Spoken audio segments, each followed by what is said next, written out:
Has Nathan Walker, a young, handsome, and wildly successful CEO running the country's largest hotel empire? A man who's always in control until the day he completely lost it over a yellow sweater in the middle of a crowded train station. She's Clara Bennett, unemployed, surviving on instant noodles and a dream of becoming an event planner. But in one strange, unexpected moment, her life changed forever because someone hugged the wrong person. How can a single, seemingly random hug open the door to love, a career, and a showdown with the icy elite? When wealth divides them, society judges them, and office politics close in, will their connection be strong enough to survive it all? A regular girl and a man born to inherit a legacy. Is this love destiny or just one perfectly sweet mistake? Like and share if you believe love can come from the most unexpected places. And don't forget to subscribe so you never miss a story that touches your heart. Now, let's begin this journey together. Riverstone Station was so crowded there wasn't even space to squeeze in another footstep, no different from a major discount day at an electronics store. And right in the middle of that bustling sea of people stood Nathan Carter, CEO of one of the country's most luxurious hotel chains, looking as out of place as a baby deer lost in a concrete jungle. Outwardly, he still looked like he'd stepped out of a fashion magazine, but his eyes were full of confusion. He was looking for Sophie, his little sister. Yellow sweater, hair in a high bun, purple backpack. "Where is she?" Nathan muttered, irritation starting to show on his face. About 10 meters ahead, he suddenly spotted a familiar figure, bright yellow sweater, messy bun, purple backpack slung loosely over one shoulder. The mission was clear surprise his sister. Without thinking, Nathan rushed forward and wrapped his arms tightly around the girl from behind, lifting her off the ground like he'd just won a championship. "Gotcha. You're late. Let me guess, got caught up playing cards with some old ladies on the train again." The girl froze, then in a flash, spun around like an angry owl. It wasn't Sophie, it was a complete stranger. A woman whose eyes were a mix of fear and fury. "What the hell do you think you're doing, oh God?" Nathan jumped back in shock, nearly tripping over a forgotten suitcase behind him. "You're not my sister." But she didn't wait for an explanation. She swung her handbag like a Viking warrior and smacked it straight into Nathan's arm. "Pervert crazy guy at the station." "The one in the weird suit," she yelled. "Oh, wait. It's just a misunderstanding." What kind of misunderstanding involves hugging a stranger in the middle of a crowd? Is this some new flyer distribution tactic? "I thought you were my sister." She's also wearing a yellow sweater and carrying a purple backpack. "So what? Your family uniform is yellow sweaters now. Planning to hug everyone with a purple backpack at the station. I'm sorry. I really made a mistake. But you hit me hard. My arm is still numb." People started to glance over. A security guard ambled toward them but stopped when he saw it wasn't a real altercation, just a live drama unfolding in public. Nathan raised both hands like he was about to be handcuffed. "My name's Nathan, and I swear I'm normal. Most of the time. Normal people don't go hugging strangers from behind in public. Are you trying to buy a ticket to the moon or something? Depends on how you look at it," he said with a sheepish grin. "Don't try the attention-hungry CEO humor here. All right, peace treaty. At least tell me your name, so I know who's going to haunt my dreams after the lawsuit." "Clara Evans. I'm waiting for my mom from the return bus trip. The ladies in the group love playing bingo and watching soap operas." Wow, sounds intense. but probably still better than being tackled by a businessman in the middle of a train station. Call it a motivational hug at the wrong time. She rolled her eyes, but the corner of her mouth twitched like she was about to laugh. Okay, Mr. Mistaken Hug, just don't make a habit out of it. Before Nathan could respond, a female voice called out behind him. Nathan. He turned around. It was Sophie, his sister, wearing a yellow sweater, hair tied up, but no purple backpack. There you are, late because some lady asked if I was a soap opera actress. Can you believe it? Nathan turned red, pointing toward Clara. I thought she was you, so I hugged the wrong person. Sophie looked at Clara, then back at her brother, and gave him a mischievous smile that could melt snow in Alaska. Are you two dating? What? No. Oh my God, no. I just made a mistake. She's cute and feisty. You should date her. Cut it out. She probably hates me already. That's great. Relationships that start with a bit of tension often have real chemistry. Clara gave a half smile, pretending she didn't hear. I've got to go. Thanks for mistaking me for someone else. Next time, make sure your sister wears a helmet, just in case another CEO decides to hug the wrong person. Great idea. And once again, I'm really sorry. It's fine. Just don't show up at my wedding and say it was love at first hug. Then she turned and walked away, disappearing into the thinning crowd, leaving Nathan standing there with a strange feeling, part embarrassment, part something unusual stirring in his heart. Don't show up at my wedding and claim it was love at first hug. Okay, Clara Evans said with a smile as she turned away, gently walking toward a petite woman who was pulling a pink suitcase covered in cute stickers. She still wore that radiant smile in her final glance before blending into the crowd, leaving Riverstone Station. On the other side, Nathan Carter and his sister, Sophie Carter, were heading in the opposite direction. Sophie still seemed lost in thought. She's really such a likable person, she said, eyes twinkling. What just happened was just an accident. A silly one, Nathan replied, trying to brush off his true feelings. An accident involving a yellow sweater and a smile as sweet as an ice cream ad? You should thank the universe. Clearly, it's trying to help you. If that's what help looks like, I don't even want to imagine what sabotage would be. You should date her. I'm serious.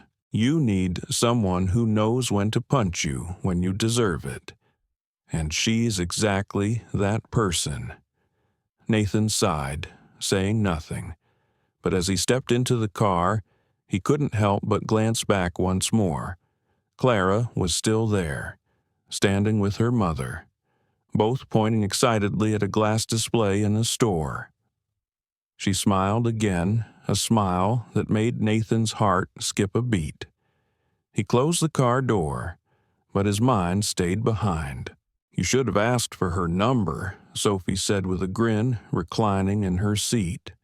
I know, Nathan muttered, staring out the window, but maybe tonight he'll dream about her. The next day was a whirlwind. 3 meetings with investors, 1 presentation to the board of directors, and countless reminder calls from Sophie every 20 minutes. Have you found the girl in the yellow sweater on social media? Yet, no. And I'm not going to. I'm not the kind of guy who stalks strangers, Nathan insisted.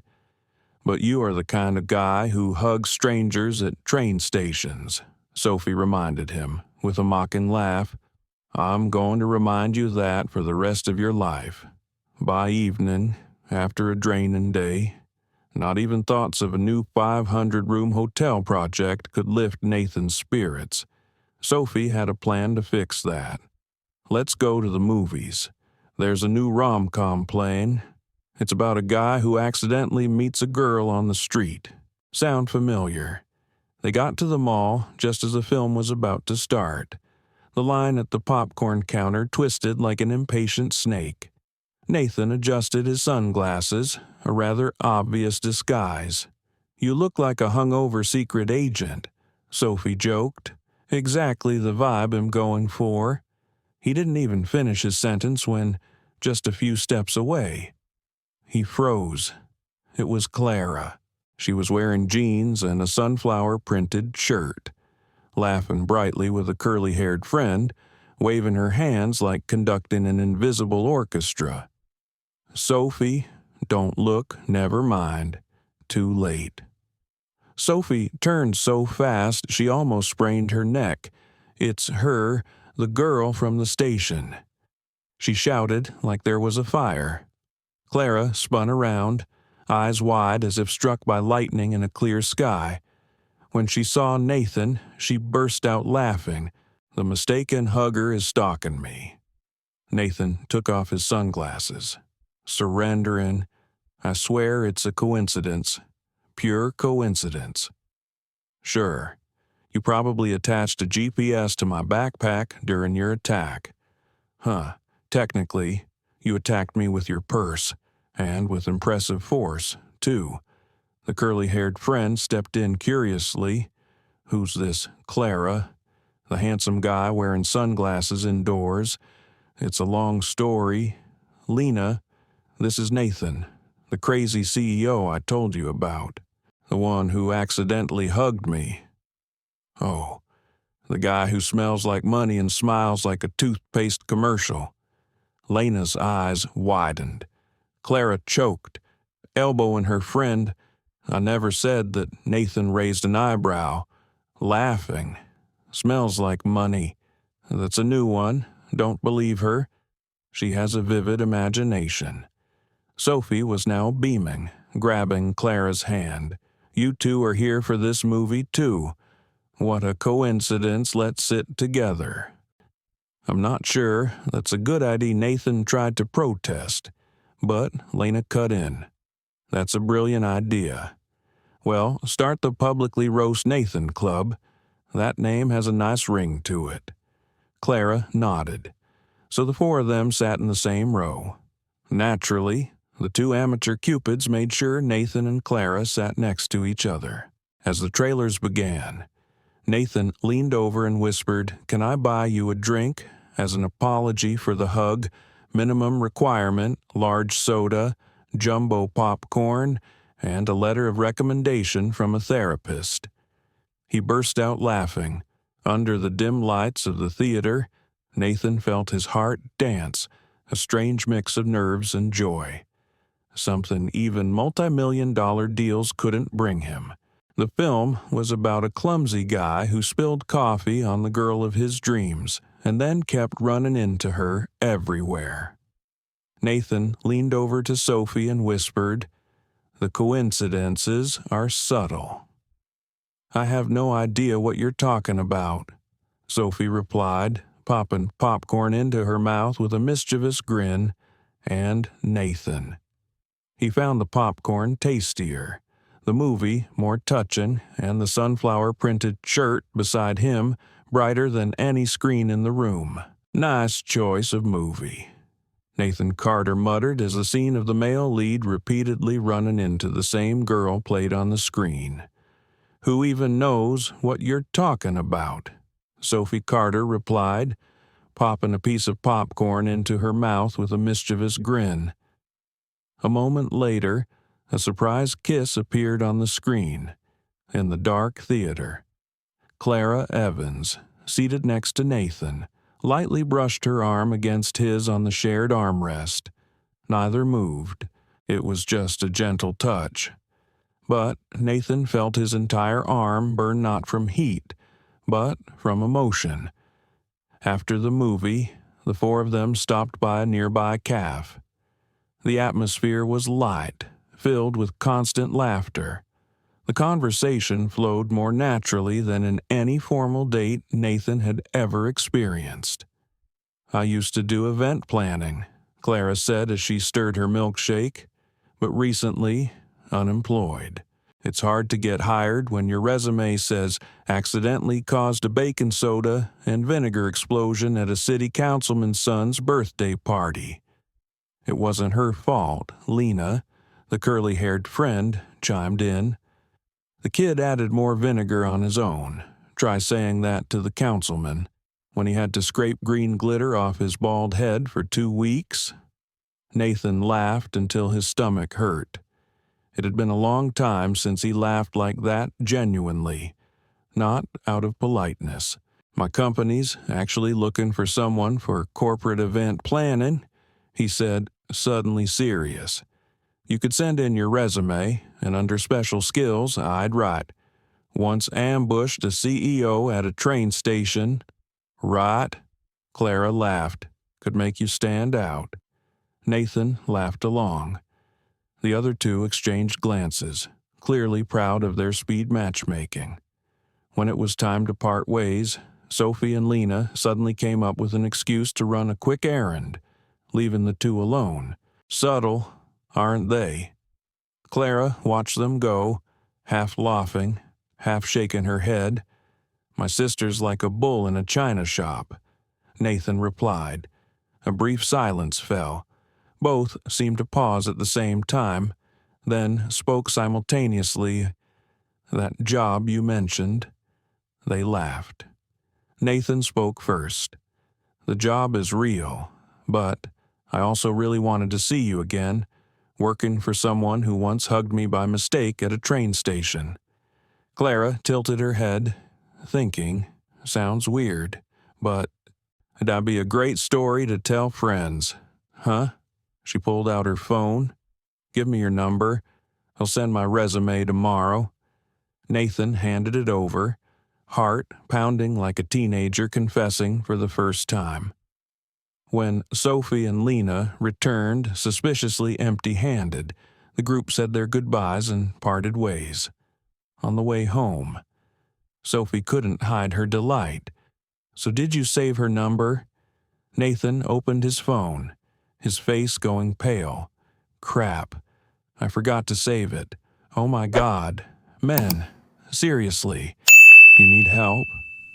A lot of it. That night, Nathan lay in bed, eyes fixed on the ceiling. The image of the yellow sweater and that sunny smile kept replaying in his mind. He could only hope she actually sent her resume. The next morning, Clara was already outside the headquarters of Carter Hospitality Group, the heart of the luxury hotel chain, Nathan Ranby 920, even though her interview was at 10:00. She sat in the corner cafe, sipping coffee strong enough to wake a dinosaur. This was a big opportunity, and she wasn't about to let some vinegar explosion or a chaotic bar mitzvah ruin it. Focus, Clara. Don't mention the hug.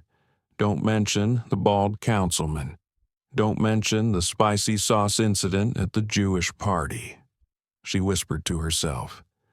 Her one and only blazer bought during a sale 3 years ago was ironed crisp. She walked into the lobby with a confident, fake smile. Hello, I have a 10:00 interview. My name is Clara Evans. Yes, Ms. Evans. Floor 22. Ms. Palmer's expecting you. The receptionist smiled like someone straight out of a toothpaste commercial. Clara nodded and stepped into the elevator, heart pounding. Palmer. At least it's not Nathan interviewing me. That'd be too weird. The elevator stopped, the doors opened, and a tall, silver-haired woman with a commanding presence was waiting. Ms. Evans, Diane Palmer, head of Human Resources. Please follow me. Clara walked behind her through a marble-tiled hallway, feeling like she was entering Zeus' palace. Her palms were drenched in sweat, but inside, something stronger kept pushing her forward. It wasn't the job. It wasn't the overdue rent. It was that smile. In front of Clara Evans was a large door paneled in dark wood, so elegant it felt like stepping into a high-level United Nations conference room. Mr. Carter personally interviews candidates for strategic positions, said Ms. Palmer as she stopped walking. Clara froze, her heart seeming to stop. Which Mr. Carter, exactly, she asked, trying to keep her voice steady. Nathan Carter, the CEO of the group. He rarely does this himself, so you should consider it an honor. Before she could fully process the shock, Clara was gently ushered into a spacious room with glass walls overlooking a city glowing with lights. And he was there, Nathan Carter, seated behind a solid wooden desk, holding a phone, looking just as surprised to see her. Clara Nathan, Ms. Palmer blinked, visibly puzzled. You two know each other. Nathan quickly stood up, adjusting his tie out of habit, unsure what to do with his hands. We've bumped into each other recently, quite literally, Clara added, smirking. Nathan cleared his throat, stifling a laugh. Thank you. I'll conduct the interview myself, he told Palmer. The door closed. Silence fell. They looked at each other for a few seconds, as if unsure this was really happening. Nathan was the first to break it. So you actually sent in your resume, and you're actually hiring. Or was this just an excuse to see me again? Both, he admitted, half smiling, slightly embarrassed. Your resume's impressive. Even with the bald councilman incident, you looked me up. My HR department is very efficient. He shrugged. But honestly, I also asked Sophie to talk to Lena about you. Sounds a bit stalkerish? Clara chuckled, but oddly kind of sweet.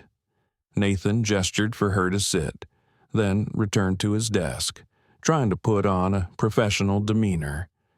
All right, let's make this a proper, professional interview.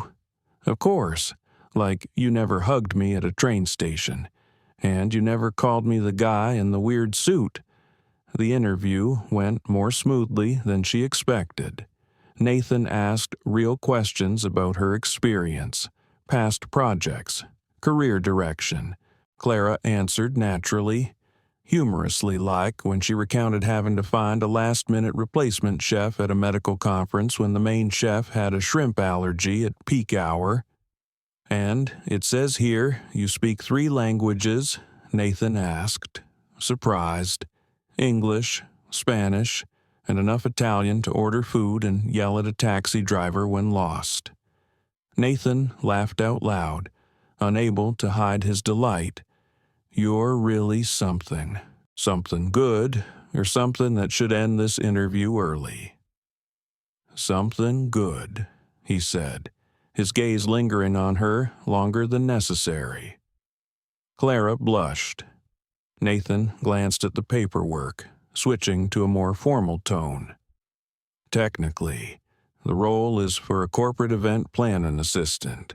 Do you think you can handle working directly with me as long as you don't surprise hug me again? As long as you don't hit me with your purse again? They shook hands like 2 strangers sealing a business deal, but the handshake lasted longer than usual, and neither wanted to let go first. Then, congratulations, Ms. Evans. You start Monday.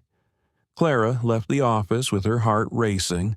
A new job, a salary enough to finally escape instant noodles with canned tomato sauce, and a boss who was both dangerously attractive and confusingly magnetic. As the elevator descended, a message came in team orientation meeting.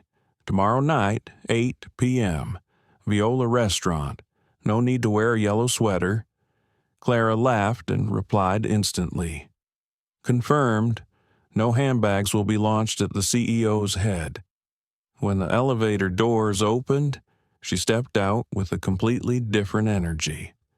A hunch whispered to her, tomorrow's meeting wouldn't be just a meeting.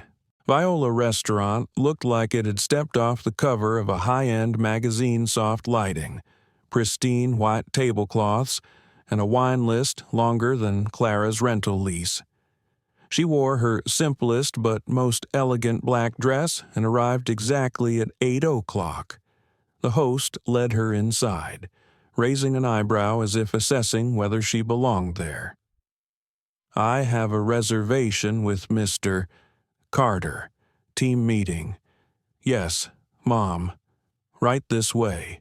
Clara walked past lavish tables, curious eyes following her from diners dressed like runway models. In a secluded corner of the restaurant, by the window overlooking the city, Nathan was seated alone. When he saw her, he jumped to his feet. His smile seemed to light up the whole room. "You made it. I just got hired yesterday. Not showing up would be weird." Nathan pulled out her chair, a classic gesture, but charming nonetheless. Clara sat down, her heart pounding, unsure whether it was nerves or hope. Nathan Carter politely pulled out a chair for Clara Evans, maintaining that classic elegance few modern men still practiced. "So, where are the others from the orientation group?" Clara looked around Viola, the luxurious restaurant where even a glass of mineral water cost as much as a day's wage at her old job. Nathan looked slightly embarrassed. "Actually, this is a private meeting. To go over in more detail what working directly with me would be like." "Ah, a private meeting at one of the most romantic restaurants in the city. Sounds purely professional." He hesitated, eyes sincere. "If this makes you uncomfortable, I understand. You can leave." Clara smiled slightly, placing her napkin in her lap. "Skip dinner at a place where the water costs more than my daily meals. Not a chance." The initial tension slowly melted away. Surprisingly, Nathan was very easy to talk to. Nothing like the stiff, formal CEO she'd imagined. Instead, he spoke with a light touch of dry humor.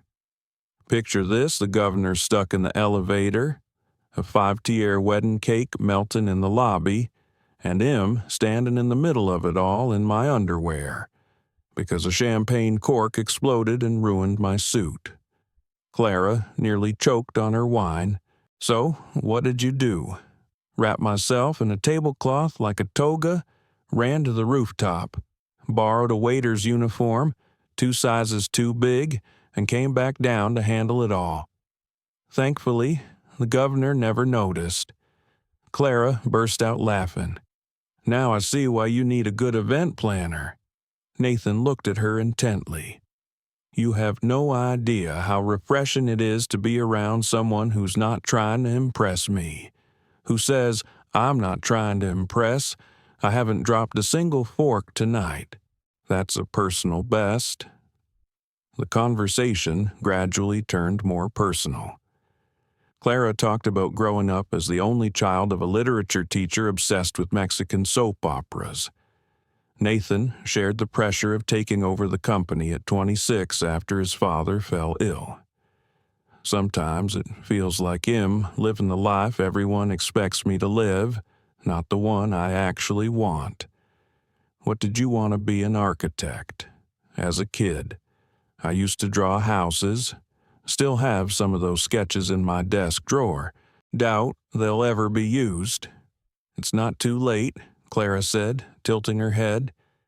"If someone who once blew up a politician's birthday party can change careers, so can you." "I like to think of that as underappreciated performance art." They both laughed. Nathan leaned in slightly, his gaze gentle. "You're really special. Most people try to become the version of themselves they think I want to see. And I once whacked you with a handbag. I think I've made my impression."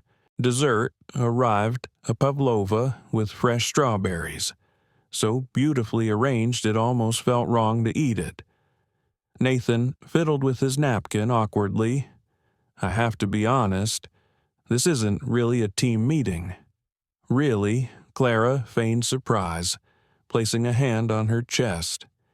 And here I thought talking about childhood and broken dreams was standard onboarding procedure. I'm serious. I just wanted to see you again, outside the office. So this is a date that's up to you. Clara was silent for a moment, stirring her spoon through the dessert. You know this is complicated, right? You just hired me. I know, and I promise. If you want to keep things professional, I'll completely respect that. And if I don't, Nathan's eyes lit up like a kid receiving an unexpected gift. They kept talking, laughter echoing throughout the evening. When they left the restaurant, the city lights sparkled across the car windows like scattered glitter. I can call a taxi. You don't have to give me a ride, Clara said. I really want to, unless you still think I'm that crazy guy from the train station. Now you're the crazy guy at the 5-star restaurant. That's progress in the car. Not much was said, but the silence wasn't awkward. Clara quietly watched the streets through the window, occasionally glancing at Nathan, who now seemed far removed from the stiff CEO she once imagined. When they reached Clara's small apartment buildings, clearly out of sync with Nathan's sleek BMW, he turned off the engine. Thanks for tonight. It was unexpected. In a good way, the best way possible. He leaned in, very slowly, leaving space for her to decide. But she didn't pull away, and when their lips met, it didn't feel like a mistaken hug or an accident. It felt like a beginning, the moment the kiss ended. Clara Evans felt like her heart had exploded more intense than that infamous baking soda experiment at the birthday party years ago. It was just a short kiss, but enough to leave them frozen, staring at each other like they'd stumbled into another world. That was Nathan Carter began. A mistake Clara asked awkwardly, looking away. No, the best part of the night, but maybe also kind of complicated. Should we pretend it didn't happen? Clara bit her lip, thinking. Professionally, yes. And personally, she glanced at him. He'll probably think about it every time you ask me to schedule a meeting. Nathan smiled, reaching out to gently touch her cheek. Monday. We go back to work. Professional. Okay. Definitely. Completely professional. I'll even forget I ever called you a pervert in a suit. She opened the car door, waved lightly, and walked into the building. As the apartment door closed behind her, Clara leaned against it, then sank to the floor, face buried in her hands, laughing like a teenage girl. Her phone buzzed. Just got home, and I promised to keep pretending nothing happened. While thinking about it every 5 minutes, Clara replied, agreed. See you Monday, Mr. Carter. Completely professional. She jumped into bed, face buried in her pillow, letting out a muffled scream of giddy joy. Monday was going to be a very long day. Clara's first week at Carter Hospitality Group felt like walking a tightrope 1,000 meters high while juggling flaming knives. By day, she and Nathan maintained the illusion of colleagues so convincingly that no one would guess they had ever kissed. Ms. Evans, please handle these calls. Yes, Mr. Carter. But at night, their phones would light up again, long texts about life philosophy, fiery debates about New York style versus Neapolitan pizza. The events department was on the 20th floor, 2 levels below the CEO's office, but somehow Nathan kept dropping by to check progress. One morning, Clara caught him in the break room holding his 3rd chocolate donut of the day. Are you checking on the conference or stealing pastries? Both. A good leader knows how to multitask. Clara laughed, unaware that trouble was quietly approaching, the first chill came from Natalie Quinn, the marketing director, rumored to have had a crush on the boss since day one.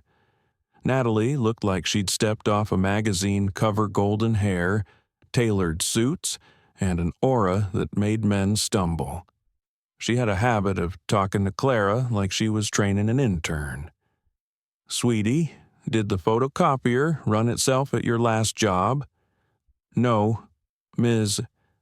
Natalie. There I had an assistant. Here, I guess I have a marketing director with spare time." Nathan overheard, stifling a laugh with a fake cough. Tensions peaked when Clara was assigned to lead the launch event for the new resort in Seabridge Bayou, project Natalie had long coveted. In the meeting, Natalie objected. "With all due respect, she's only been here 2 weeks and has already demonstrated more capability than some long-timers," Nathan replied, unfazed. "The decision is final." That evening, Clara found an anonymous note left on her desk. "No one climbs this fast unless they're sleeping with someone. Watch yourself." She crushed the paper, but the judgmental glances and whispering had already started spreading. Stares in the hallway, snickers behind her back, the rumors had begun.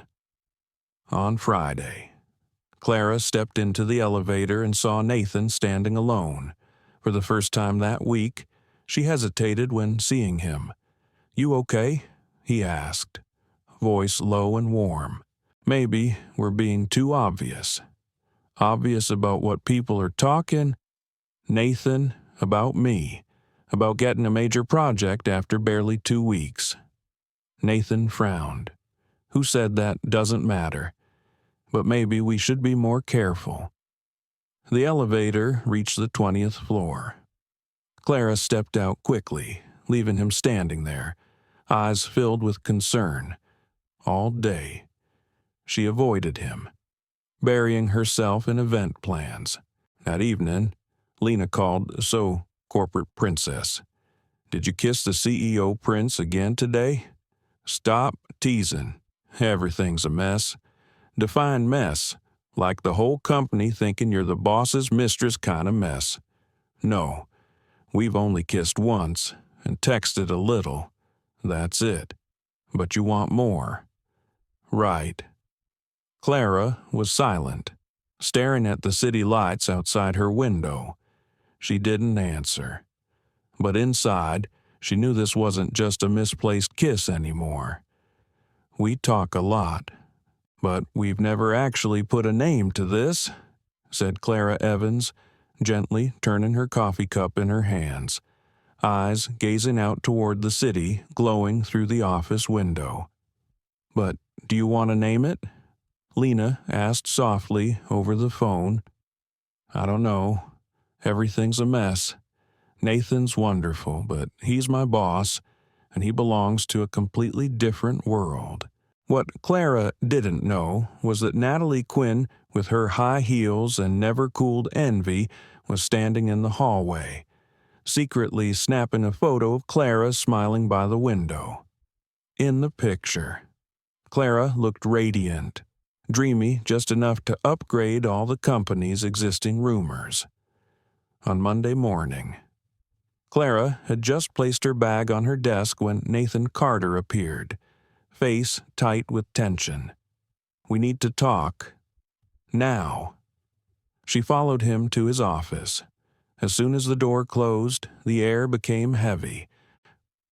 "My father wants to meet you, Mr. Carter Sr., the chairman." "That's right." Why, Nathan ran a hand through his hair, frustrated. "Someone sent him a series of photos of us, pictures that make it look like we're dating on company time. What photos? We were just talking in the hallway. I was even on the phone, but for people with bad intentions, that's more than enough." Clara felt her heart drop into her stomach. She swallowed hard. "So what do we do?" "I'll handle it. Don't worry." But worry was unavoidable, especially when that afternoon, Clara was summoned to the top floor, the level where Mr.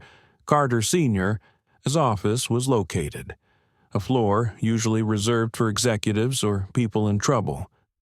Richard Carter's office resembled a museum of power artworks on every wall, polished wood floors, and a desk as large as a throne. The man behind it had Nathan's same eyes, but far colder. "Ms. Evans, have a seat," he said, without bothering to stand. Clara sat down, her legs trembling slightly under her skirt.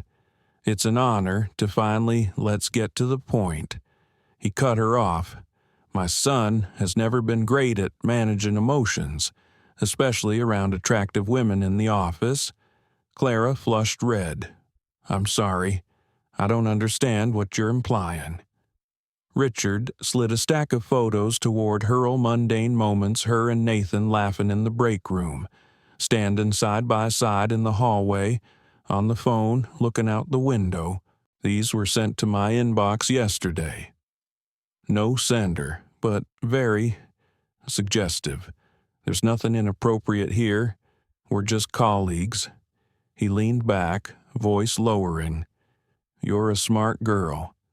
So you'll understand when I say the Carter Group is more than a business, it's a legacy, and Nathan will inherit it. That means he needs someone appropriate by his side." The room turned ice cold. "Are you saying I'm not appropriate, based on what you're a young woman from a modest background, and you've risen quickly? In this world, perception is everything." Clara clenched her fists. "I have skills. I worked hard to earn my position. Where I come from doesn't reflect my value or ability." "I'm sure that's true," he said with a cold smile. "But if people think something's going on between you and Nathan, the company's image will suffer." The door suddenly swung open. Nathan entered, furious. "What are you doing? Dad, threatening one of my employees. We're just having a conversation." "Son, about what? That I'm not allowed to have feelings for someone competent just because she wasn't born into the upper class." Clara stood, and Nathan turned to her gently. "Are you okay?" She nodded, though her hands were still shaking. "Miss Evans, please give us a moment," Richard said, still wearing that artificial politeness. As the door closed behind her, she could still hear the heated argument continuing inside. Words like company image, scandal, and responsibility echoed down the hallway.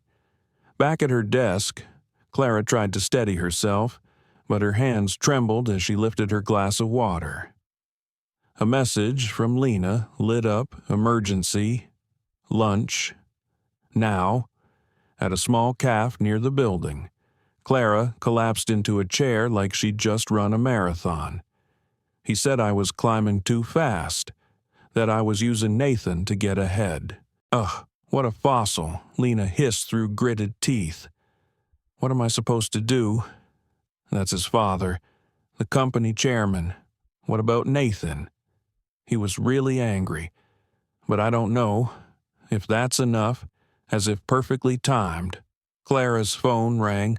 The screen flashed Nathan Carter. His voice was deep, firm. "We need to talk. I'm on my way." 15 minutes later, the real storm began. Nathan walked into the diner with a dark look in his eyes. Shoulders slumped as if carrying the weight of the world. Lena understood immediately when she saw him. "He'll get going. Call me later, Clara." She left, allowing the two to sit across from each other in the small cafe glowing warmly under yellow lights.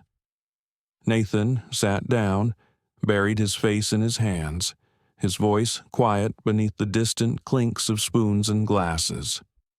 "My father is a dinosaur. A powerful dinosaur," Clara added, unable to hide the bitterness. "He said he'd destroy my career if we kept whatever this is." Nathan looked up, eyes filled with turmoil. He couldn't define what was happening between them, only that it went far beyond hand touches. Shy smiles or late-night texts. This is something real, something that matters. But you're asking whether it's worth risking your career, risking everything for it. Do I have to choose? Nathan, you or my job? He stayed silent for a long time, then sighed. No, I don't want you to have to choose. I don't want to be the reason you lose your family or the life you've built. And what if I want to choose you? Clara asked, her voice trembling. She wasn't sure she wanted to hear the answer. It would be a mistake. We've only known each other a few weeks. It started with a mistaken hug. How could this possibly be real? Nathan's eyes darkened as he caught the brief flicker of hurt on her face. So to you, all of this was just a mistake. He didn't respond. The silence between them thickened with doubt. Maybe I should quit, Clara said quietly. Her words sliced the air like a blade. I've worked hard to earn recognition, and now everyone thinks I got here by sleeping with the boss. Nathan closed his eyes as if someone had slapped him. No one thinks that about you. No? Then what do you call the photo I received from your father's email? The one where I'm simply standing next to you? It was Natalie. She's always known how to spin everything to her advantage. Don't let her win. Clara looked at him, her voice tight. I don't care who wins or loses. I care about my integrity, about the job I love, about my heart. Nathan whispered. So do I. It's not fair. Nathan, I finally found a job I care about, a person who made me feel like I mattered. And now I have to walk away. You don't have to choose, Nathan said. He'll face my father. He'll risk everything my family built to keep you. Clara stood, her hands shaking as she grabbed her bag. I need time. I need to be alone. Clara, please? I'll hand in my resignation tomorrow morning. It's best for everyone, not for me, Nathan said softly, his voice cracking. Clara leaned down and kissed his forehead, a silent goodbye. Thank you for the mistaken hug at the train station. I may not have been the girl you meant to hug, but that moment changed my life. She turned and walked away. As the door shut behind her, tears fell freely, as though there was nothing left to hold them in. The city blurred past like a broken dream. Clara wandered the streets, lights glittering like they were mocking her. Her phone buzzed over and over with messages from Nathan, but she didn't have the strength to open them. Back at her small apartment, Clara lay on her back, staring at the ceiling, mind spinning with everything that had happened. At dawn, she sat up, wrote her resignation letter, hit send, and turned off her phone. The reply came almost immediately. From Nathan, please give me a chance to fix this. Don't give up on us. Signed. But to Clara, it was already over. The dream, the job, and the foolish idea that a mistaken hug could change someone's life. 2 weeks had passed since Clara left Carter Hospitality. 2 weeks of unanswered job applications, failed interviews, and sleepless nights. Her phone had stopped buzzing. Nathan understood she didn't want to hear anything more. One morning, Clara was sitting in front of a bowl of soggy cereal when Lena stormed into the apartment like a tornado. That's enough. No more tragic indie film heroine mode. You look like a zombie in a bathrobe. No good morning. Clara gave a tired smile. I'm serious. You need to snap out of it. This is the biggest gamble of your life. You can't just sit here and mourn forever. "Am not," Clara replied. "I applied to 3 new places this morning. Oh my God, it's a historic milestone. We need to call the press." Lena flopped into a chair, glaring at Clara. "And Nathan, what me? He messaged you more than a love-struck teenager, and then suddenly stopped. Now what? He gave up, just like I wanted. Or maybe he's just as miserable as you are." "I'm not miserable." "No, then what's with the shirt you've worn for 3 days? Or the pile of Chinese takeout boxes rivaling the Statue of Liberty up in the top floor office?" Nathan wasn't faring any better. Piles of paperwork stacked high, meetings canceled, staff avoided him like a storm cloud. Eliza barged in without knocking, tossing a Forbes magazine onto his desk. "You're on the cover, but you look like you got hit by a train. Ironic, considering you met her at a train station. Not now. Eliza, you're a smoldering mess. Have you done anything? I'm busy. Busy doing what gazing out the window like a heartbroken poet." Nathan turned to his sister, exhausted. "What do you want me to do?" "She doesn't want to see me. And you, the great CEO who once closed a $1 million deal during a hurricane, now just gives up. She made me laugh. Eliza, really laugh. I don't want to lose that. It won't be easy. But if you don't do something, you will lose her. It's not the bankruptcy that's tearing you apart like this, is it? No. This is different, because this time, I actually care. Eliza." Eliza sat on the edge of her brother's desk, her voice softening. "She made you smile. Nathan, really smile. For the first time since you took that chair," he turned away. "It's not as simple as you think. It never is.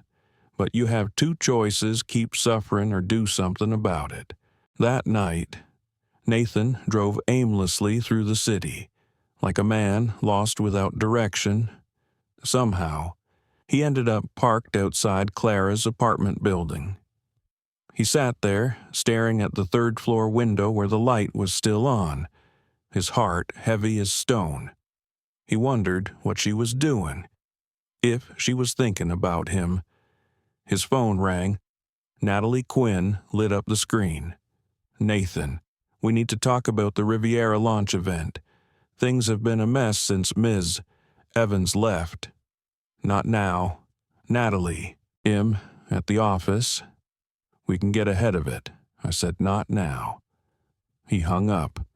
His eyes stayed fixed on the 3rd-floor window. Inside the apartment, Clara tried to focus on the movie playing on the screen, but her mind kept drifting back to Nathan. The messages he used to send, the times he'd pop into the office just to grab a donut. The doorbell rang, startling her. "Who is it?" she asked through the intercom. "Delivery for Clara Evans." Curious, she headed downstairs. No one was there. Just a small box on the security desk, her name clearly written on it. Inside was a phone. On the screen, a sticky note read, "Press play." She tapped the voice recording app. Nathan's voice came through, slightly shaky, as though he had rehearsed this a dozen times. "Clara, if you're hearing this, it means Eliza helped get the phone to you. This might be the weirdest thing I've ever done, but I've spent 2 weeks trying to say this, and am terrible at saying important things." A pause, then his voice continued. "I understand why you left. You didn't deserve any of that. The pressure, the doubt, the veiled accusations. You deserve better. But I need you to know that mistaken hug at the train station was the best mistake of my life." Clara felt tears beginning to form before she could stop them. "I know it sounds crazy. We barely know each other, but I've never felt this way about anyone. When I'm with you, Am not a CEO or an heir. Am just Nathan. Another pause. Longer this time. I've talked to my father. I told him you're not negotiable, that if he wants to protect his sockled legacy, hell, have to accept you no matter how you choose to be by my side. Nathan's voice faltered, but remained steady. If you're willing to give me another chance, I'll be at Lakeside Square, the calf by the lake, 6 p.m. tomorrow. If you don't come, he'll understand, and I promise he'll never bother you again. The recording ended. Clara stood frozen in the empty lobby, holding the phone like it was the most precious thing she'd ever touched. Across the street, Nathan saw the light in her apartment begin to dim. He started the car and drove off, carrying a fragile thread of hope. The following evening, the lights of the Orion Hotel sparkled like a diamond in the city's heart. Carter Hospitality's annual gala was in full swing, a gathering of the hotel industry elite. Clara adjusted the black catering uniform. Ironically, after 2 weeks of unemployment, she had returned as temporary staff from the event services team, the very event she was once meant to plan. Appetizers go to the East Hall. Wine needs topping up every 40 minutes. And please, no champagne for anyone under 21, she instructed the staff, suppressing the wave of emotion building inside her. Gregory, the temporary manager with a paintbrush-style mustache, nodded approvingly. You've done events like this before, something like that. Clara smiled, dodging the question. On the other side of the ballroom, Nathan tightened his tie for the 5th time that evening. He tried to focus on the investor presentation from Japan, but his mind kept drifting back to the voice message he'd recorded. His father, Richard Carter, approached. The older man observed him quietly. Stay focused. Mr. Tanaka is considering investing in 3 new hotels in Tokyo. I am focused. Doesn't look like it. You've been distracted ever since that situation. Nathan gripped his glass. It has a name, Dad, and I've made my position clear. Richard sighed. Son, I know you think you're in love, but I don't think I know. Even if she's walked away from me, it doesn't change that truth. She left the company without an argument, without any official reason. Nathan stared straight at his father, eyes as cold as ice. She didn't leave. You pushed her out. Before Richard could reply, the lights went out. The entire ballroom plunged into darkness. Guests began murmuring. Harsh breaths, voices calling for staff echoed through the room. What's happening? Richard called out. A manager rushed over, pale as a sheet. Power issue, sir. The backup generators were supposed to kick in automatically, but as the chaos began to ripple outward, a calm, steady female voice rang out clear and composed. Ladies and gentlemen, please remain calm. The backup systems will be operational in a few minutes. Nathan froze. He knew that voice. There was no mistaking it. In the darkness, Clara had already taken control. Using the flashlight on her phone, she directed staff to distribute candles to each table, instructed security to escort guests to areas with more light, and coordinated the technicians via walkie-talkie. You there, server? Richard barked. Who's in charge of this hotel? The manager's in the control room, panicking, unable to handle the situation. Clara replied, not realizing who was asking. The generator isn't running, but we've activated manual systems. Lights will be restored in 2 minutes, air conditioning in 5. VIP guests have been escorted to the terrace, where there's still natural light. We've also moved hors d'oeuvres and wine out there." Nathan stepped forward and finally caught sight of her face as the emergency lights flickered on. Clara. She stopped in her tracks at the sound of his voice. Nathan, Richard looked at them both, his expression shifting. "You know each other?" A redundant question. Clara straightened, her tone firm. "Mr. Carter, if you'll excuse me, I need to address the situation at hand." She walked away swiftly, leaving Richard and Nathan in a thick, heavy silence. "It's her," Richard muttered, more as a confirmation than a question. Nathan nodded. "And she's saving your $1 million event." The next 30 minutes were a whirlwind. While the technical team handled the power issue, Clara restructured the entire ballroom setup, relocating guests, adjusting menus to suit available lighting, and even inviting a guest who happened to be a pianist to perform and maintain the mood. When the lights officially came back on, the entire event had transformed from a potential disaster into a luxurious, unexpected experience that guests were already buzzing about. The hotel manager came rushing to Richard's side. "Mr. Carter, I deeply apologize for the incident. We've identified the source of the problem." "Who is that girl?" Richard interrupted. "Temporary staff from the outside catering team.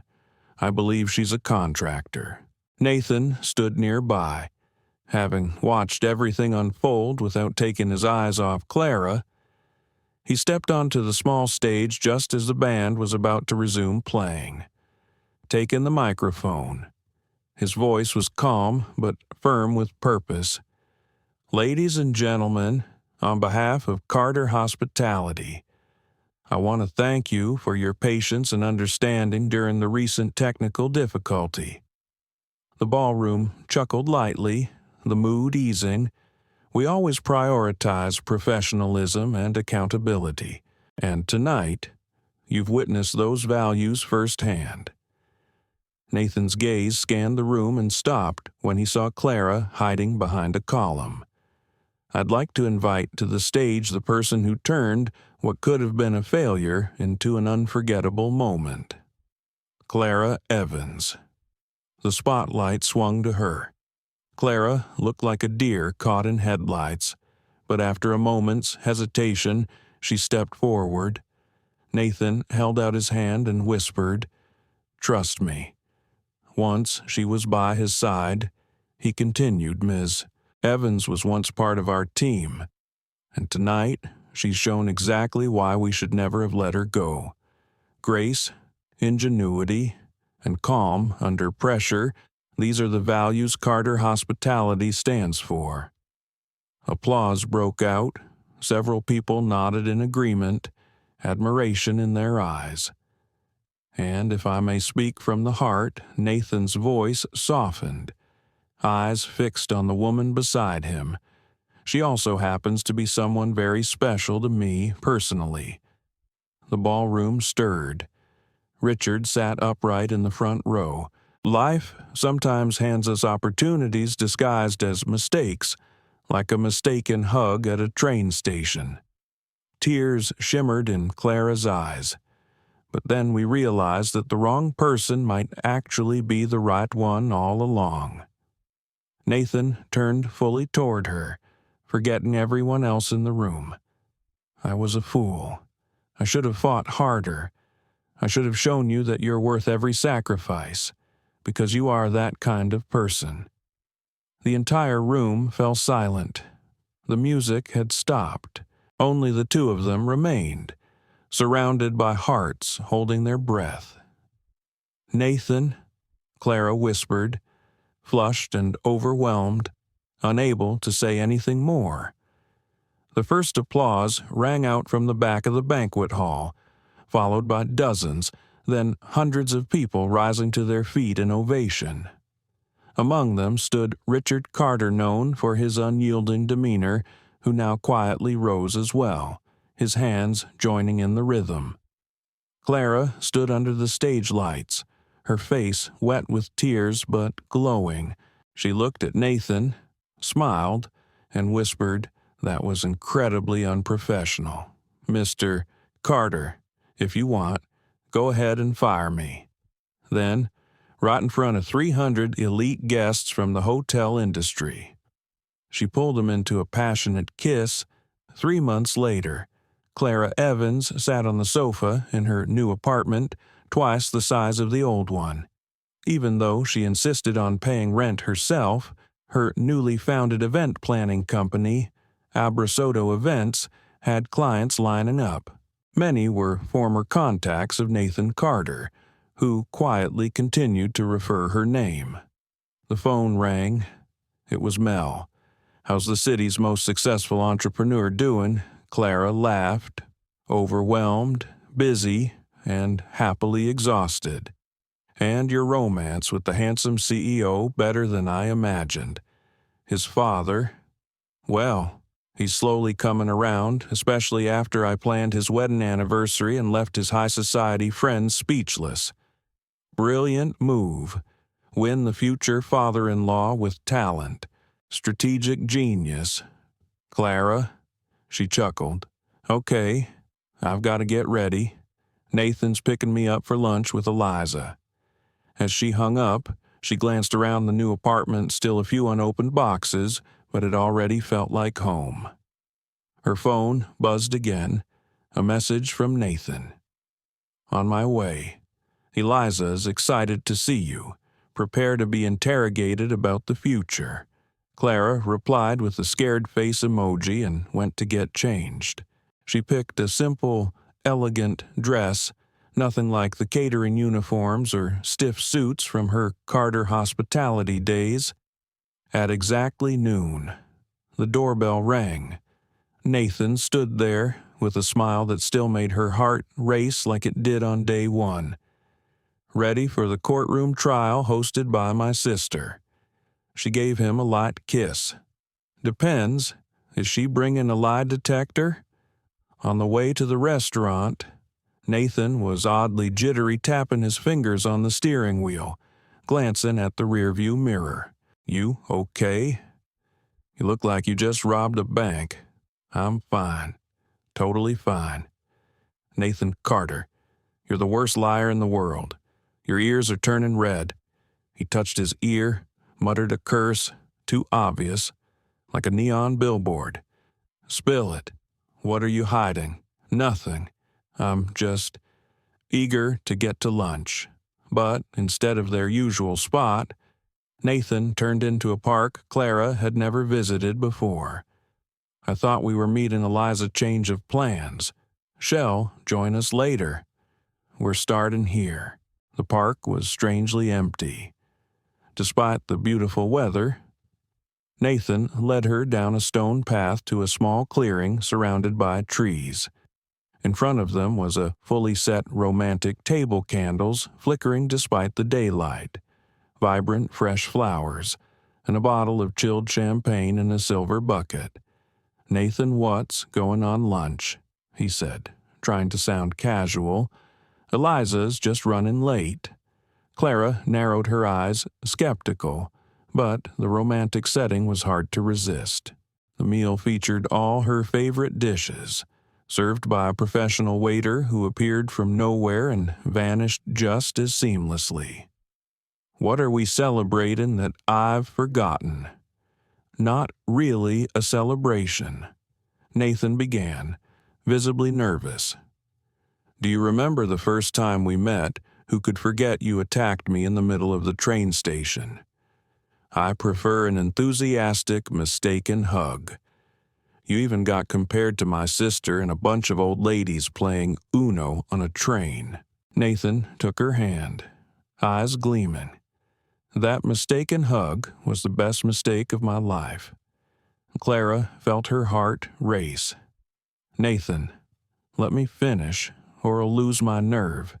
These past 3 months have been the happiest of my life. You're different, honest. You don't care about my money or my title." "Well, your apartment is pretty impressive," Clara teased, her voice a little shaky.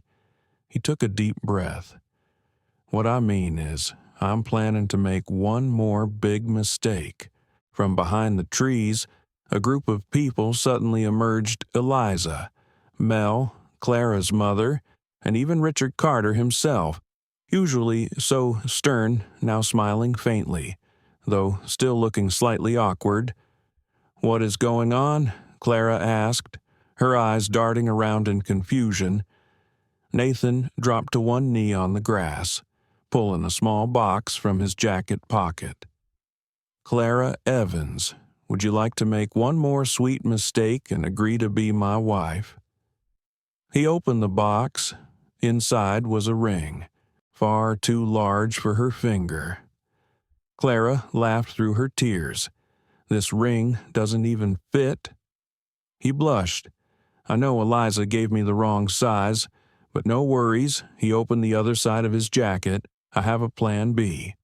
The second ring was simple, elegant, and fit her perfectly. Clara laughed, cried, and nodded. "This is insane. We've only known each other for less than 6 months. 4 months. 2 weeks. 3 days," Eliza shouted from afar, as if testifying at a royal wedding. "You're counting." Nathan blinked. "Of course," Eliza replied. Clara looked at him, then at everyone watching. "Finally," she nodded, tears streaming down her cheeks. "Yes, he'll gladly make this glorious mistake with you." Nathan gently slipped the ring on her finger and kissed her as applause erupted. Mel whistled at the top of her lungs. Eliza jumped up like a child getting ice cream, and Richard Carter, normally immobile, quietly wiped the corner of his eye. Clara's mother rushed in to hug her daughter, crying from pure joy. "My daughter's marrying a man who once hugged her by mistake at a train station. This is a telenovela." "Moom? Well, it's true. If this were a telenovela, you'd be the poor girl who captured the CEO's heart." Nathan squeezed his future mother-in-law's hand. "I promise to take good care of her. Mrs. Evans, I believe you, sweetheart. But if you slip up, she will hit you with a purse again." Everyone burst out laughing, the joy spreading like sunlight. Later that evening, Nathan and Clara sat on a wooden bench in the park, watching the sky blaze with sunset. "My future wife, Mrs. Carter Evans Carter," she corrected him, eyes gleaming mischievously. "All right, Evans Carter. Any regrets?" Clara looked at the ring on her hand, then tilted her head toward him. "Just one. What's that? I wish I'd brought a bigger purse to the train station that day. Might be left a more memorable bruise." Nathan laughed and pulled her into his arms. "I love you, my delightfully strange woman. I love you too, you ridiculous suit-wearing CEO." The wedding day arrived on a sunny Saturday morning. Clara wanted the ceremony simple and intimate, but the guest list ended up filled with executives, VIPs, and nearly the entire Carter hospitality staff. In the makeshift bridal room, Mel was trying to finalize the wedding dress. "Stop moving," Mel grumbled, a pin between her lips. "I can't help it. I'm nervous. What if I trip? What if I forget my vows? Or what if a meteor falls right as you exchange rings?" Mel cut in, eyes rolling. "Relax. Everything's gonna be fine." That's when Eliza walked in with 2 glasses of champagne. "How's the happiest bride on the planet feeling panicking?" Mel answered on Clara's behalf. Eliza handed her a glass. "My brother's freaking out too. By the way, he's changed his suit 3 times. Should I be comforted or alarmed?" "Comforted. It's adorable." Suddenly, Clara's mother burst into the room like a whirlwind, carrying a box wrapped in silk paper. "Sweetheart, I brought you a very special gift. Please don't tell me it's Cousin Consuela's tiara. Even better. She opened the box to reveal a beautifully hand-embroidered handkerchief. This belonged to your grandmother, passed down from her mother after she met her future husband when she fell off a horse in the village square. It brings luck to loves that begin with accidents. My darling, Clara choked up. Mom, it's beautiful. And look, I embroidered your wedding date in the corner, with the initials C.E. See? When did you do this? A mother always finds time, especially when her daughter's about to marry a man rich enough to buy the entire block just because he once hugged her by mistake at a train station. The room filled again with teary laughter. Eliza raised her glass. To unexpected meetings and mistaken hugs, Mel added, and to purses, used at just the right moment. Mom, I'm about to marry a man who could afford to buy half the country, and all because of a mistaken hug at a train station. Mrs., Evans said through tears of laughter. The four women in the bridal room burst into gleeful laughter. Eliza raised her champagne glass. To unexpected encounters and awkward hugs, Mel chimed in, and to purses, used at just the right moment. Meanwhile, in the groom's prep room, Nathan Carter had just changed into his third suit of the day. His best man and longtime friend, Julian, stood with arms crossed, grinning as he watched Nathan pace. You're wearing a suit, not negotiating $1 billion deal. Why are you so nervous? It's not just a suit. This is a suit. It has to be perfect. Julian shook his head, amused. You've signed 7-figure contracts without breaking a sweat. Now you look like a schoolboy about to take an oral exam. That's business. This is forever. You sure about this? Julian asked suddenly. More serious now. Nathan stopped adjusting his collar and looked his friend straight in the eye. More sure than I've been about anything in my life. She's the missing piece I never knew I needed. Julian smiled, satisfied. Then I'm happy for you, and I look forward to 50 years of hilarious disasters between you two. The door opened. Richard Carter entered elegant as ever, but wearing a softer expression than usual. Ready? Son, I think so, Nathan replied, adjusting his collar for what felt like the 1,000th time. Richard approached and placed a hand on his son's shoulder. I was wrong about her. Completely wrong. She's the best thing that's ever happened to you, and exactly what this family needs. Nathan looked at his father, astonished. Who was this man, and what had he done with the real Richard Carter? Richard chuckled a rare sound that seemed to light up the room. Your mother gave me a new perspective, and I realized seeing you happy is far more important than forcing you to follow the path I planned. He pulled a small velvet box from his jacket pocket. This was your grandmother's. She wanted it passed down to the girl who made her grandson smile more than frown. Nathan opened it to find a delicate gold bracelet adorned with shimmering blue sapphires. She's going to love this, Dad. And that's your something blue from the Carter family tradition. In the wedding garden, guests were starting to settle in. The decorations were just as Clara wanted, simple, elegant, and cozy despite early protests from the event planners Richard had hired, who wanted a grand and upscale affair.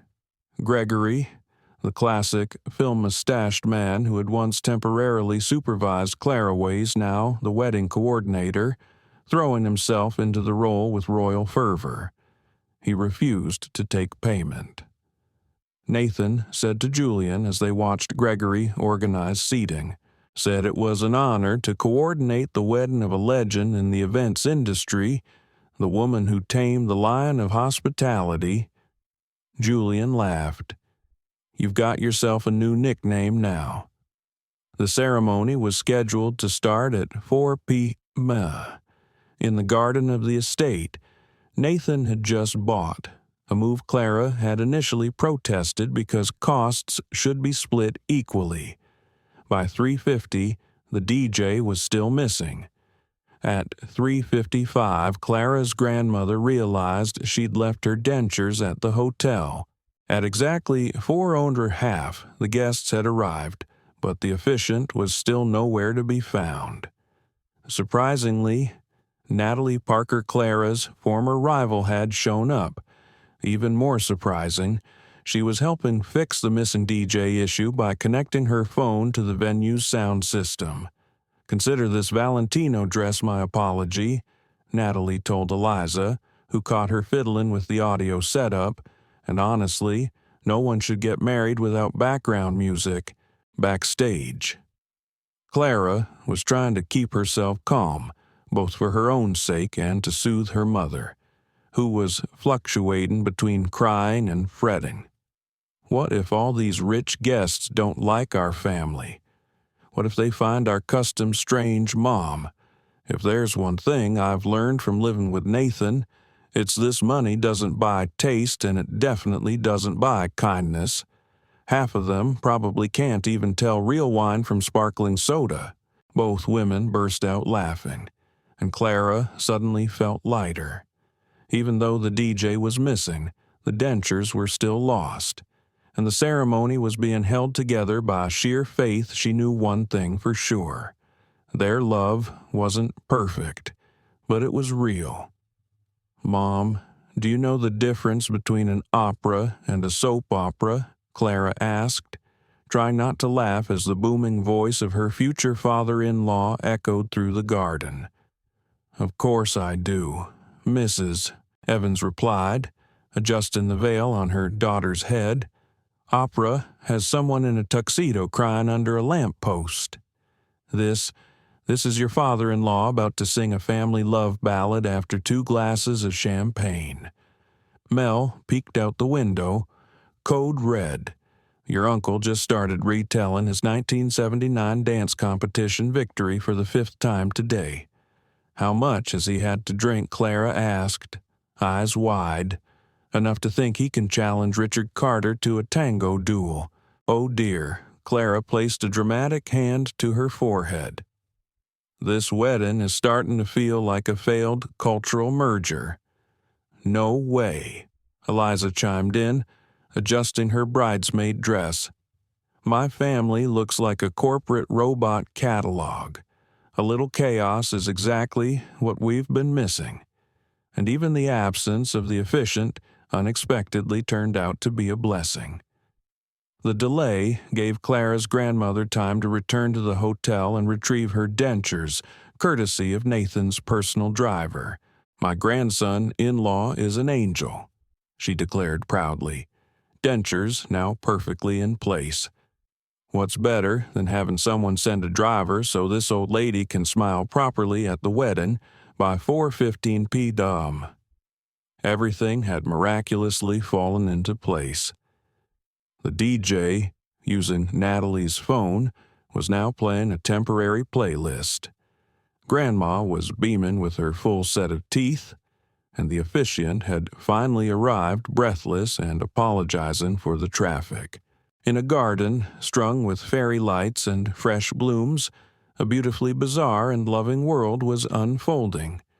Executives in tailored suits chatted eagerly about BBQ recipes with Clara's uncles. Elegant socialites were taking selfies with the bride's hilariously charming mother. Even Richard Carter, the usually ice-cold hotel tycoon, had been roped into a beginner's salsa lesson by Clara's aunts. "I never thought I'd live to see Dad doing salsa," Nathan whispered to Eliza, taking in the scene. "Clara's brought more joy to this family than all our therapy sessions combined," she whispered back. The music began to play. Nathan stood at the makeshift altar, looking nervous and giddy like a teenage boy. Eliza walked out first, followed by Mel in her soft lavender dress. Then everyone stood as Clara appeared, glowing in her elegant, simple gown, walking arm in arm with her mother, who was already crying rivers. "You promised not to cry." "Mom." "I lied." They both laughed, squeezing each other's hands. No one expected Winston, the tiny French bulldog Nathan had adopted after getting engaged, to seize his moment right then. Wearing a miniature bow tie, Winston bolted down the aisle, barking and wagging, making the entire wedding burst into laughter. "Winston, get back here," Eliza hissed in vain, but the dog charged straight toward Clara. "Is this a something borrowed?" Clara laughed, bending to pet him. He's already picked sides, and we're not even married yet. Nathan joked. When Clara finally reached him, Nathan looked like he was in a trance. "I can't even put it into words," he whispered. "Can't put it into words in a good way or a bad way, in the best way possible." Just as the officiant began to speak, Richard Carter unexpectedly stood up. "I'd like to say a few words, if I may." A wave of whispers rippled through the guests. Nathan and Clara exchanged nervous glances. "When my son told me he wanted to marry a girl he met less than 6 months ago, after hugging the wrong person at a train station, I thought he was out of his mind." The garden fell silent. Clara gently squeezed her mother's hand. "But then," Richard continued, "I saw my son smile more. There was a light in his eyes I thought had gone out long ago, and I realized that sometimes the best things in life start with a mistake." Clara was crying now, but with gratitude, with joy. "Clara, welcome to the Carter family.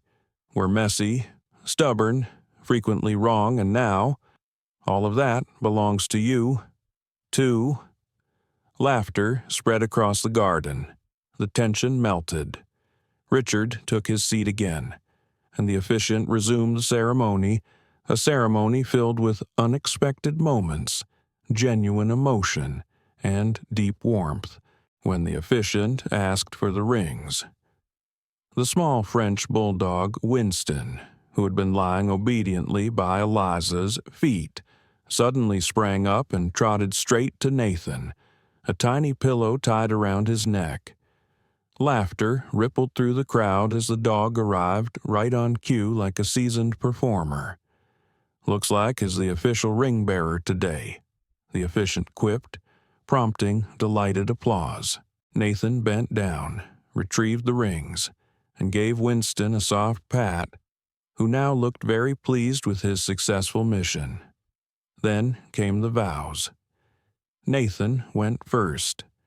"Clara, the day I hugged you by mistake at the train station, I thought I was greeting my sister, but instead, I was holding my future. You've shown me I don't have to be perfect. I just need to be me. I promise to hug you every day, properly announced and with all my love." Laughter and soft ahs floated through the garden. Now it was Clara's turn. She smiled through tears.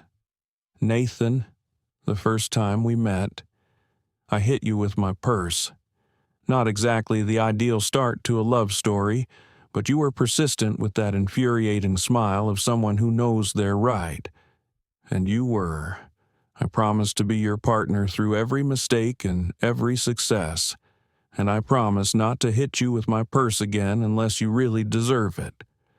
Another burst of laughter echoed through the guests. "Before we continue," Nathan interrupted the officiant, "surprising everyone, I have a gift for you." He pulled out the small blue velvet box his father had given him earlier. "It's from my grandmother. She said to give it to the girl who makes me laugh more than cry. And that's you."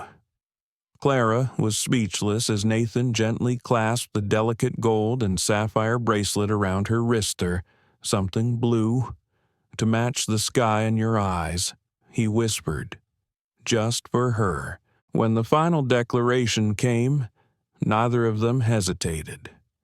By the power vested in me, I now pronounce you husband and wife. You may kiss the bride. Nathan gently cupped Clara's face, his eyes full of love. Thank you for being the wrong person in the most right hug of my life. And thank you for hugging the wrong girl, but the right heart. They kissed as the crowd erupted in applause. Eliza cried openly. Mel whistled in delight. Richard Carter sat smiling, quiet but full of peace. At the reception, joy flowed freely. Clara's now-toothed grandmother danced energetically with Nathan's uncle. The DJ, who finally arrived, played a wildly eclectic set. Clara's mom animatedly explained her favorite telenovela plot lines to Richard, who listened with surprising interest. The biggest surprise came when Natalie Aunt Clara's adversary took the microphone, her voice slightly trembling. You're probably wondering why I'm here, especially you, Clara, but today I want to publicly apologize. Out of jealousy and insecurity, I acted unfairly. I distorted the image of a fair leader Nathan and turned what you two had into something it wasn't. The room fell silent. But today, seeing you together, I understand now. You belong together. So I raise a glass to the couple who proved that life's most fated encounters often start completely unplanned. She paused. Oh, Clara, any openings at your event company? Laughter exploded. Clara stood and hugged the woman who had once been her rival. In a quiet corner of the garden, Nathan gently pulled Clara aside. Are you happy more than I ever dreamed? Even the chaos, especially the chaos made today ours. They looked out over the celebration Eliza teaching a dance to Clara's younger cousins. Clara's mom showing family photos to top Carter hospitality execs, and Winston running from table to table, soaking up affection and snacks. Clara knew one thing clearly. This was only the beginning of a beautiful journey, where surprises, sweet messiness, and warm embraces would be the heartbeat of their family. Nathan held her close, like that first hug. But this time, there was no confusion, just the right person, at the right moment. You know, Clara murmured, I've always wanted to ask how did you not realize I wasn't your sister? I mean, you hugged me from behind. Nathan laughed, slightly embarrassed. I was so focused on the purple backpack and yellow sweater, and maybe just a little panicked. So, the love of my life started with a misdirected hug, but one that hit the right heart. I guess you were too busy trying to surprise me to think clearly. I saw the yellow sweater and just dove in without thinking. Clara smiled, teasing softly. Was it the best mistake you ever made? No doubt about it. The music shifted to a gentle love song. Nathan held out his hand, eyes glowing with that familiar softness. Dance with me, Mrs. Smith Perez. Always ready, Mr. Smith. They swayed together under the fairy lights strung through the garden, surrounded by friends and family, a little universe built on life's most imperfect beginnings. As Nathan leaned in to whisper, his voice trembled slightly. Who would have thought one wrong hug would lead me to the rightest place on earth? Clara smiled and rested her head on his shoulder. The rightest place in this world is wherever you are. From a mistaken hug at a train station to a kiss under twinkling wedding lights.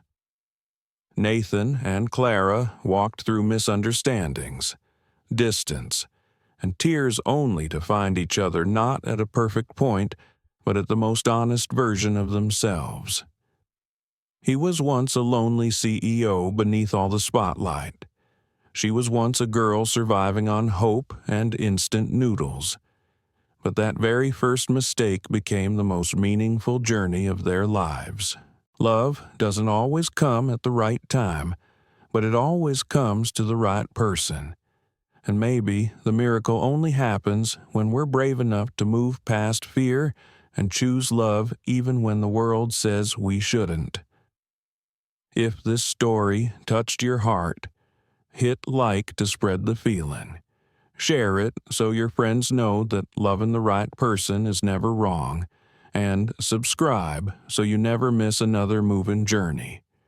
Thank you for staying with us until the very end. See you in the next story.